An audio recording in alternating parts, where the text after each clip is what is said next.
আসসালামু আলাইকুম।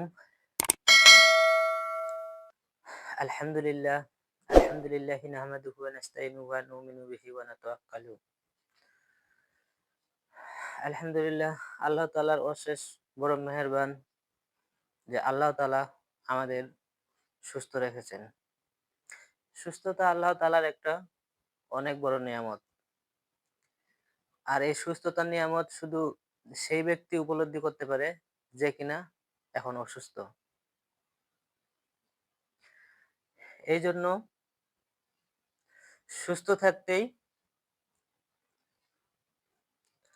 অসুস্থ হওয়ার আগে সুস্থতার মূল্য দেওয়া, কদর করা এবং বৃদ্ধ হওয়ার আগেই যৌবনের কদর করা।